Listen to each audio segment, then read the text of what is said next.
الحمد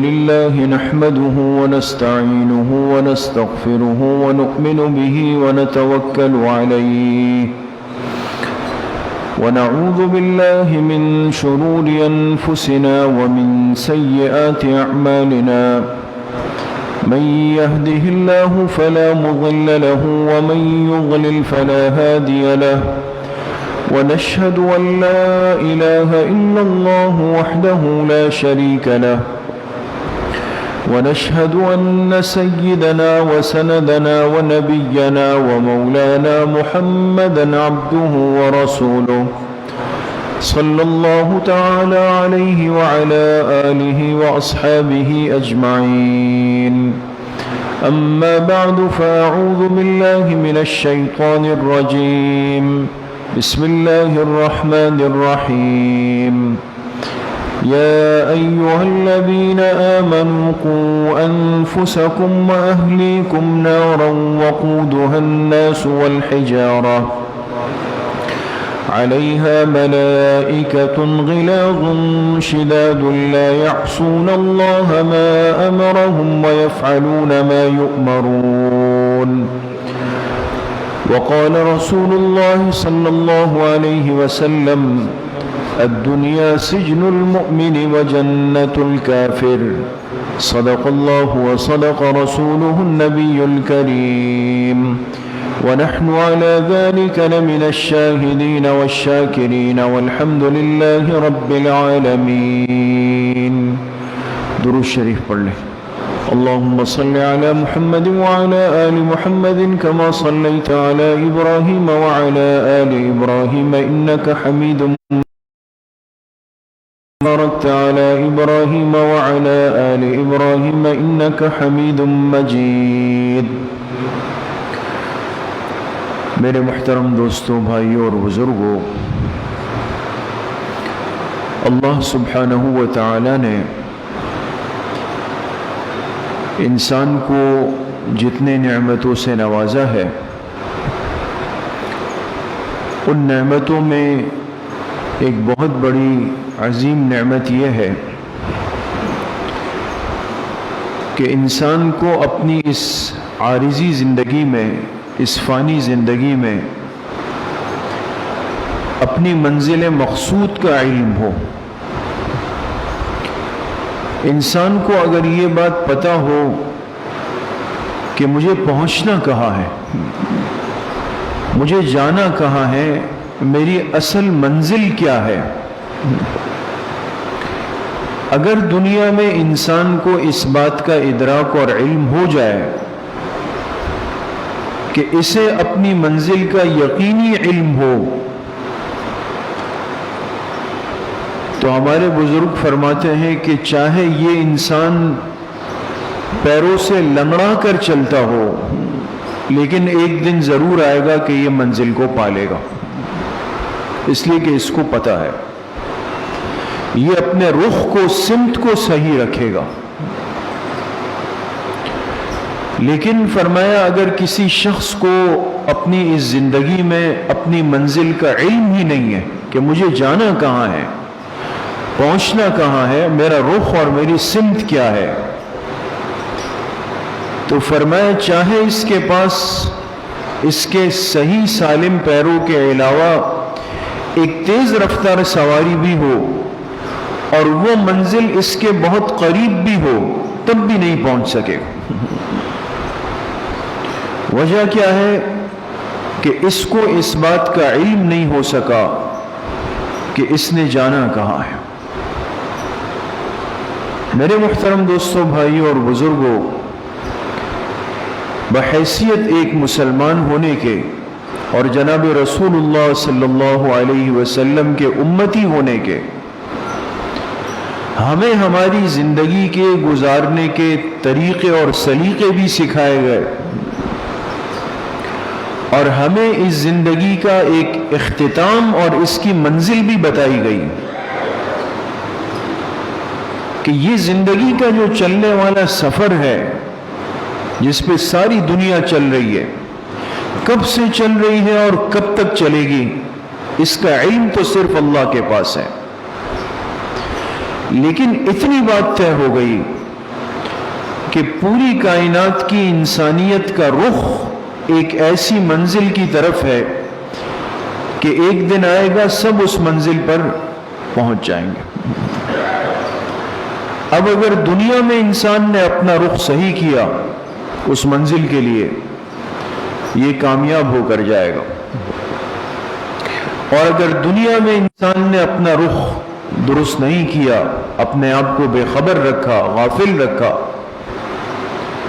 تو ایک دن آئے گا اس منزل پہ اٹھایا جائے گا، لیکن ذلیل اور رسوا کر کے۔ اس لیے میرے محترم دوستوں، بھائیوں اور بزرگوں، آج فتنوں کا ایک بہت بڑا دور شروع ہو چکا ہے۔ ہر روز نئے نئے فتنے سر اٹھاتے ہیں، نئی نئی باتیں امت کو سننے کو ملتی ہیں، عجیب و غریب قسم کی باتیں، آوازیں، انسان، لب و لہجے، کردار، اطوار، وہ آج کی دنیا میں ہمیں نظر آتے ہیں۔ حدیث پاک میں جناب رسول اللہ صلی اللہ علیہ وسلم نے ان سارے آنے والے احوال کی خبر دی ہے۔ اس لیے ایک بات تو اچھی طرح ذہن نشین کر لیں کہ اس حوالے سے ہمیں کوئی پریشانی نہیں، کوئی ٹینشن نہیں، کوئی تشویش نہیں، چاہے ماحول میں جو کچھ بھی ہوتا رہے۔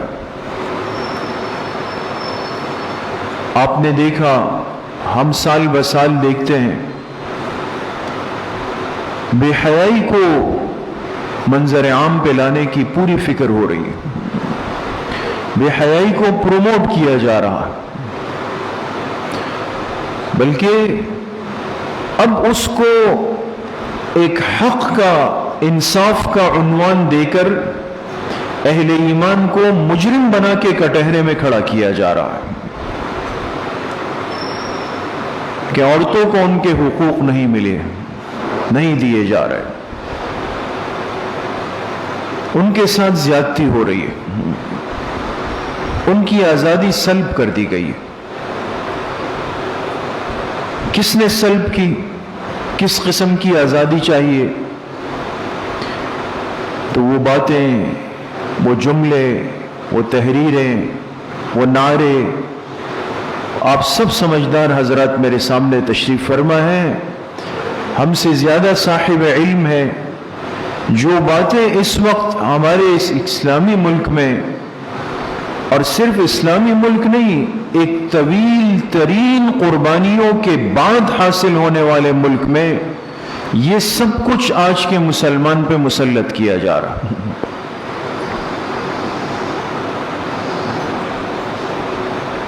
تو میں عرض یہ کرنا چاہ رہا تھا کہ ایک بات تو آپ حضرات سمجھ لیں کہ ہمیں اس اعتبار سے کوئی ٹینشن، کوئی تشویش، کوئی پریشانی نہیں ہے کہ یہ کوئی نیا کام ہو رہا ہے۔ ایسا ہونا تھا اور قیامت کے قریب اس سے بھی زیادہ ہوگا۔ جتنی یہ چیزیں آج ہمارے سامنے آ رہی ہے، ایک پہلو اس میں یہ ہے کہ اتنا ہی ہمارا ایمان اپنے دین پر، اپنے اللہ پر اور اپنے پیارے محبوب صلی اللہ علیہ وسلم پر مضبوط ہوتا چلا جا رہا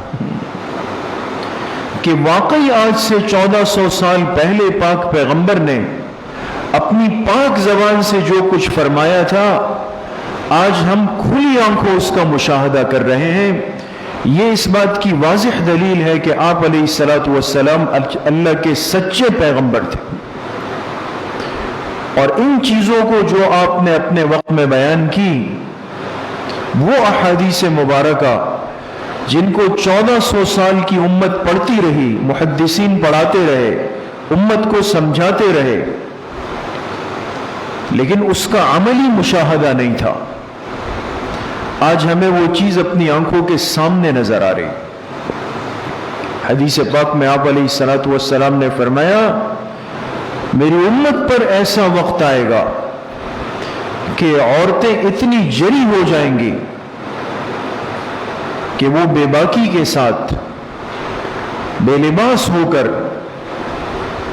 باہر نکلیں گی اور اپنی شہوت، اپنی خواہش جس مرد سے پورا کرنا چاہیں گی پورا کریں گی۔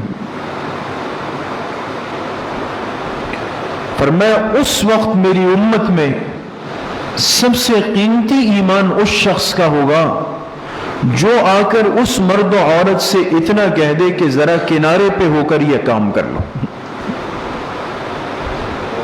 یعنی اتنا ایمان خطرے میں آ چکا ہوگا۔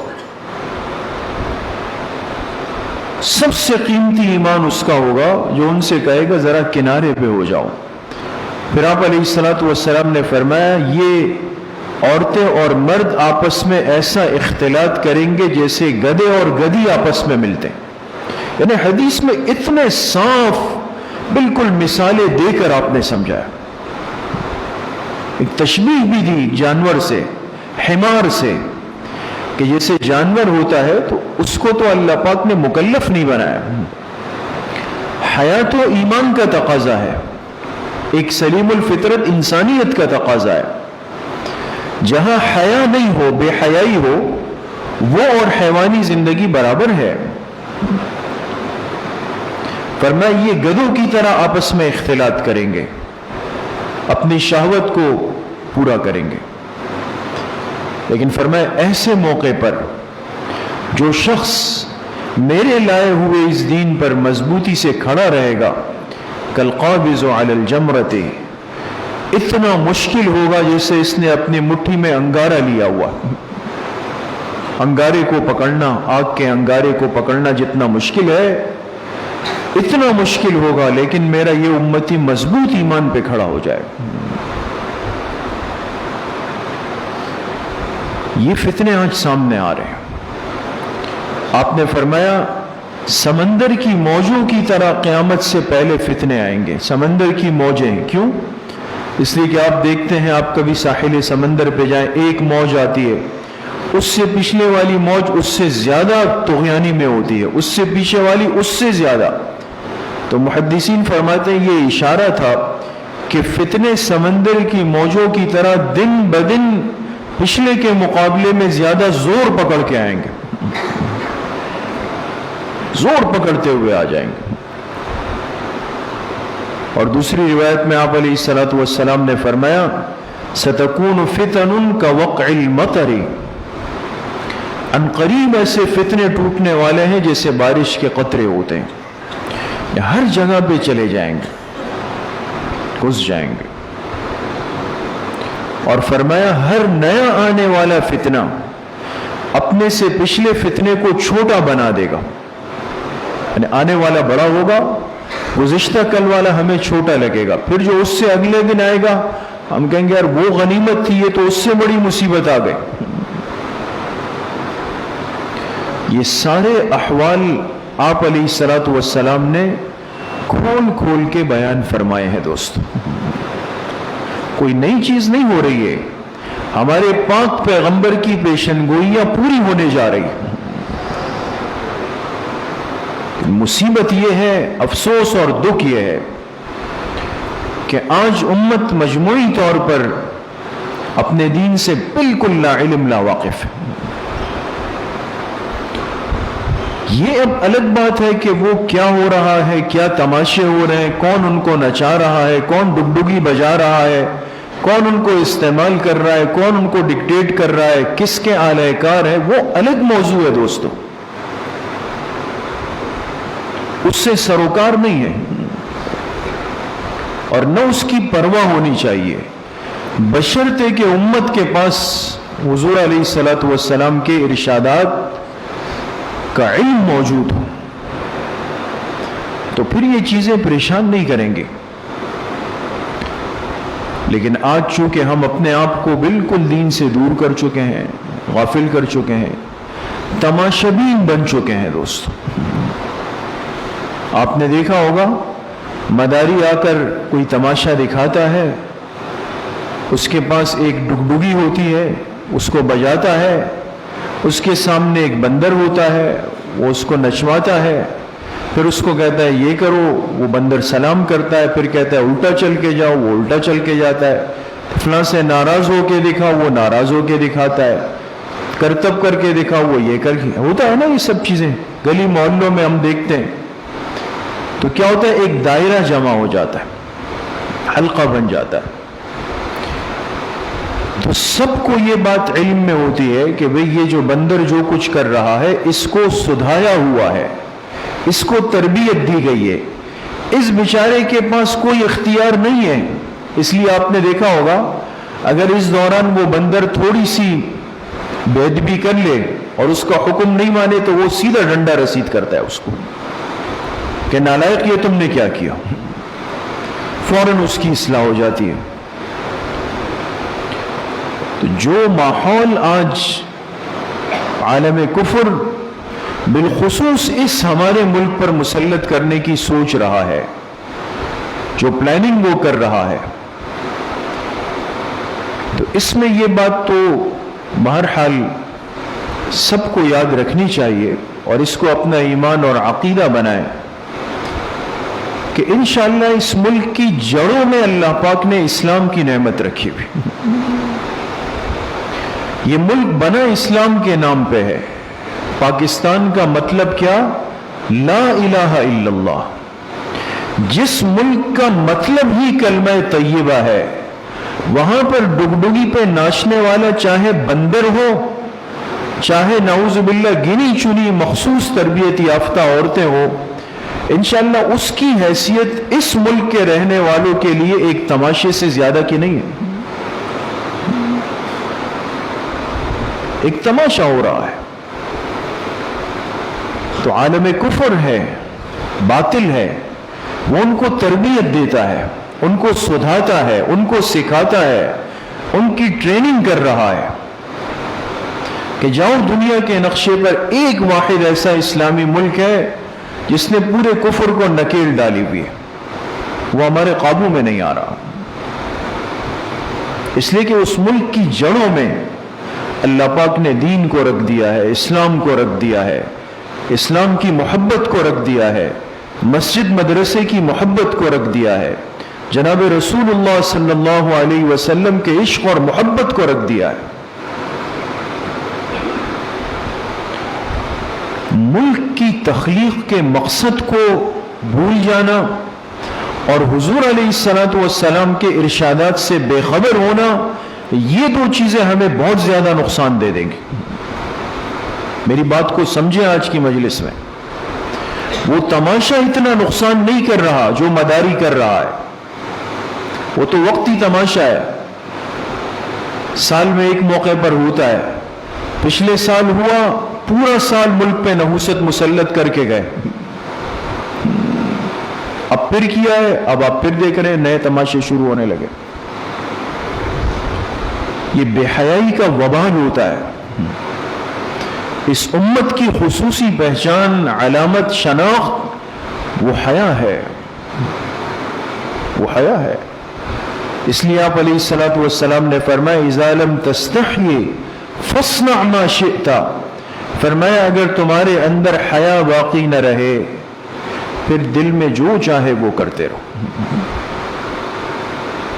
جو چاہے وہ کرتے رہو. بے حیائی کے آنے کے بعد اس سے بھی زیادہ ہو جاتا ہے جو ہمیں دکھایا جا رہا ہے. بے حیائی کے بعد اس سے بھی زیادہ ہو جاتا ہے. اس لیے آج اپنے ایمان کے اس اتنے بڑے تقاضے کی، وصف حیا کی حفاظت کی ضرورت ہے. لیکن کیسے ہوگی؟ صرف ہمارے آدھے گھنٹے کی تقریروں سے، باتوں سے، تبصروں سے، آراء سے، بڑی بڑی ڈینگے مارنے سے ایسا نہیں ہو سکتا. بہت ہی زیادہ اشد ضرورت ہے کہ آج امت اپنے دین کے ساتھ جڑ جائے اور دین سے واقفیت پیدا کر لے. کیا وجہ ہے کہ سب سے زیادہ اس معاملے کو اٹھایا جاتا ہے؟ عورت عورت عورت عورت کے ساتھ ناانصافی ہو رہی. اس کی وجہ ہے اس لیے کہ عورت کی جو حیثیت ہے وہ تو معاشرے کے اندر ایک نسب اور ایک خاندان کی بنیاد کی ہے دوستو. ایک سلسلہ چل جاتا ہے نا. عورت کی کوکھ میں ایک بچہ جب بننے لگتا ہے نا، پیدا ہوتا ہے، اب اس عورت کا بہت بڑا اثر اس بچے پر ہوتا ہے اندر کے. آپ حضرات سنتے ہوں گے جب کوئی بچی، کوئی عورت حاملہ ہو جائے، حمل سے ہو جائے، امید سے ہو جائے، خوشی کی نوید مل جائے، تو لوگ ایسی بچی کو کہتے ہیں بھئی اپنی غذا کا خیال رکھیں، ہے نا، طاقتور غذا کھائیں، یہ چیز کھائیں، یہ چیز کھائیں، غصہ نہ کرے. اب مسئلہ اس بچی کا اتنا زیادہ نہیں ہوتا.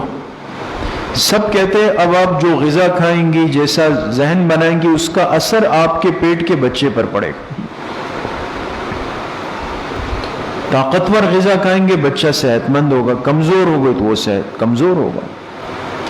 ابھی وہ بچہ دنیا میں آیا نہیں، لیکن ماں کے جسم کا اثر اس بچے پہ پڑ رہا ہے. معلوم ہوا کہ عورت کے بطن سے، رحم سے جو بچہ پیدا ہوتا ہے، اس عورت کا بہت بڑا کردار ہوگا اس بچے کو بنانے میں یا بگاڑنے کے اندر. آج ایک بچہ، پھر دوسرا، پھر تیسرا، پھر ان بچوں نے بڑا ہونا ہے، پھر ان کی شادیاں ہونی ہیں. ایک سلسلہ اب جڑ جائے گا. اب اس ماں نے اگر اپنے پیٹ کے اس بچے کی تربیت اچھی کی، اس کو بنایا ہے، اس کی تربیت کی ہے، اس پر محنت کی ہے، تو یاد رکھیں ایک بچہ نہیں بنا، ایک پورا خاندان اس کی وجہ سے بنتا چلا جائے گا. یہ چیز باطل کو پریشان کر رہی ہے دوستو. اس لیے انہوں نے نعوذ باللہ یہاں تک کہا کہ نکاح یہ غلامی کی ایک شکل ہے.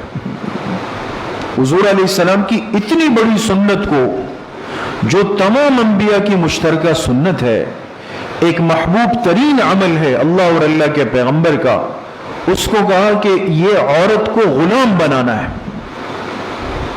کیا مطلب؟ کہ اس عورت کو بالکل جانوروں کی طرح چھوڑ دیا جائے، قضائے شہوت کی ایک مشین بنا دیا جائے. اس کو جو چاہے اس سے اپنی مقصد کو، شہوت کو، خواہش کو پورا کرتا رہے.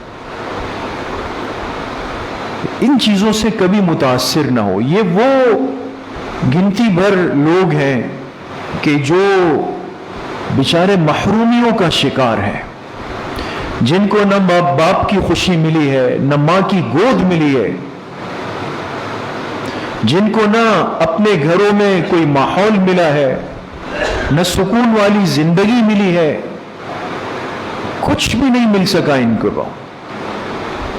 آج وہ محرومیاں ان کو اندر سے جلاتی ہے. جب وہ اس امت کے ایک بہت بڑے طبقے کے گھریلو نظام کو دیکھتے ہیں کہ بھئی یہ تو بچے ماں باپ کے ساتھ رہتے ہیں، ماں باپ کی خدمت کرتے ہیں، پھر جب بیوی آ گئی تو بیوی سے محبت کرتے ہیں، پھر جب اولاد ہو جائے اس کی تربیت کرتے ہیں. یہ پورا ایک سسٹم بنا ہوا ہے.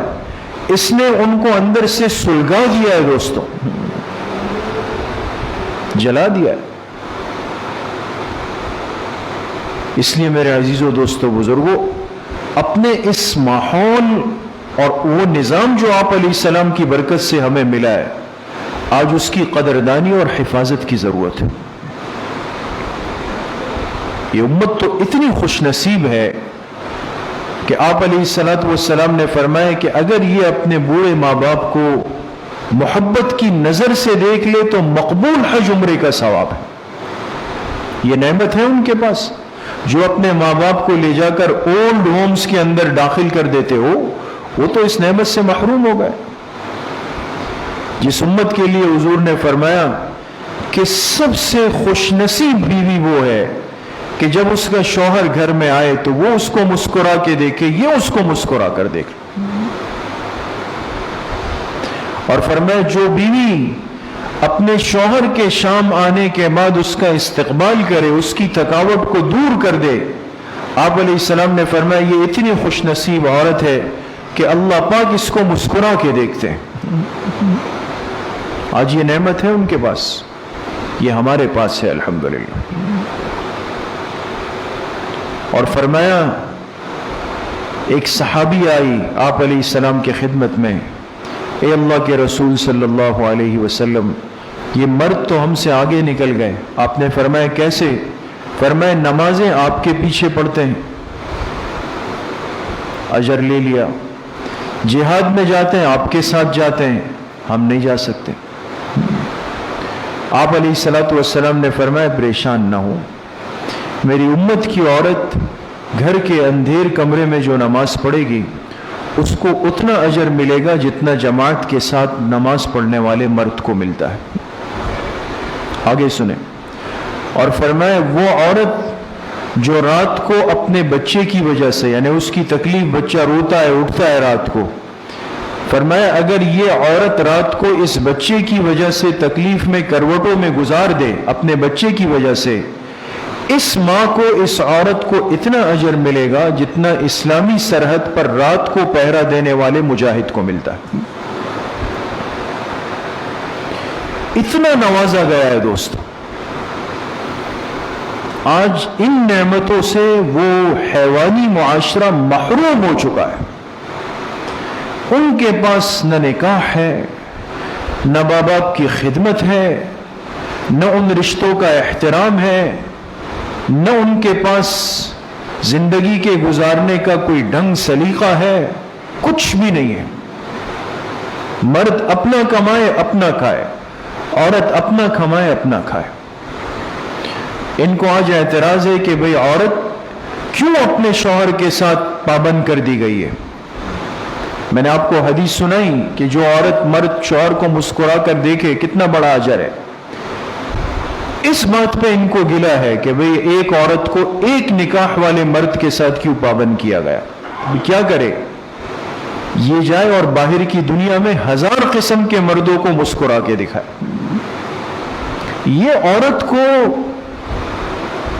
میں وہ لفظ کہنا نہیں چاہتا جو میں نے شروع میں مثال دی کہ جیسے ایک مداری آ کر ڈگڈگی بجا کے اس بندر کے ساتھ کھیل کرتا ہے، یہ عورت کے ساتھ یہ سلوک کرنا چاہتا ہے. وہ عورت جو صرف اپنے جس کی مسکراہٹ شوہر کے لیے تھی، یہ کہتا ہے نہیں، وہ جائے ریسپشن میں کھڑی ہو، ہر آنے والے نامحرم مرد کو یہ مسکرا کے دیکھے. شوہر کو مسکرا کر دیکھا تو کہا کہ یہ غلامی ہے. ہر ہوس پرست اور بدنظری کرنے والے مرد کو یہ عورت مسکرا کے دیکھے. یہ حقوق ہے. جہاز کا عملہ ان کو بنا دیا. وہ عورتیں جن کی خدمت ہوتی تھی ان کو خادمہ بنا دیا. وہ ٹرے بھر کے مسافروں کو پیش کر رہی ہے. یہ دل پر آرا چلتا ہے دوست. مسافر کو ضرورت پڑتی ہے وہ بٹن بجاتا ہے، دبا دیتا ہے. آ جاتی ہے ایک اور ایئر ہوسٹس، جی سر پانی لے آئے، جی سر یہ لے آئے. اب آپ بتائیں یہ حقوق ہے یا اس بیچاری کو جو ہے وہ ایک بالکل مداری کی ڈگڈگی کا بندر بنا دیا. اس لیے میرے عزیزو دوستو بزرگوں، آج یہ باتیں خود سے غیرت پیدا کر کے ہمیں اس پر محنت کرنی پڑے گی. دین کا اتنا علم خود سیکھے، اپنے گھروں کی مستورات کو سکھائیں، اپنی بچیوں کو دیں کہ وہ خدا نہ خواستہ ان ماحول اور ان صورتحال کو دیکھ کر متاثر نہ ہو. چیزیں سب کے ہاتھ میں آ گئی ہے، آپ کس کس سے لیتے پھریں گے؟ بچیاں دیکھ رہی ہے، بچے دیکھ رہے ہیں، بیویاں دیکھ رہی ہے، سب دیکھ رہے ہیں اس میں. اب اس میں ایسے غلیظ نامناسب اس قسم کی چیزیں دکھائی جائے، اور چونکہ دجالی فتنوں میں ایسی ہی چیزوں کو منظر عام پہ آگے کر کے لایا جائے گا، دکھایا جائے گا دنیا کو. کوئی ناچ رہا ہے، کوئی گا رہا ہے، کوئی کیا کہہ رہا ہے، کوئی کیا کہہ رہا ہے. اس لیے میرے عزیزو دوستو بزرگو، تخلیق پاکستان کا مقصد اپنے پاس محفوظ رکھیں. یہ ملک اس لیے نہیں بنا تھا کہ یہاں پر ہماری مائیں بہنیں بیٹیوں کو یہ سکھایا جائے گا کہ جی آپ جو ہے آپ کے ساتھ بڑی ناانصافی ہو رہی ہے، انصاف یہ کہ آپ بھی گائیں، ناچیں، باہر نکلیں، بے پردہ ہو جائے. نہیں، جس کو یہ شوق ہے بہت زیادہ، اسی جگہ بارڈر پار کر کے چلے جائیں جہاں 1947 میں ہم آئے تھے. یہ شوق وہاں جا کے پورا کر لیں، وہاں آپ کو اس کے پورے موقع دیے جائیں گے. یہ لاکھوں ہماری ماؤں بہنوں بیٹیوں کی قربانیوں سے اور لاکھوں ہمارے بزرگوں کی قربانیوں سے بنا ہوا ملک ہے، جو اسلام کے نام پہ بنا ہے، اسلام کے مقصد کے لیے بنا ہے، ایک مسلمان کے شناخت کے لیے بنا ہوا ملک ہے. یہاں پہ ان چیزوں کی جگہ نہیں. اگر کوئی کر رہا ہے تو آج کی مجلس سے سمجھ کر جائیں کہ ان چیزوں کی حیثیت ہمارے لیے صرف ایک مداری کے تماشے کی، اس سے زیادہ کی نہیں. لیکن ہمیں میرے عزیزوں دوستوں بزرگوں دو باتوں کا خیال رکھنا ہوگا. اپنے اس پیارے ملک کے بننے کا مقصد ذہن میں رکھیں.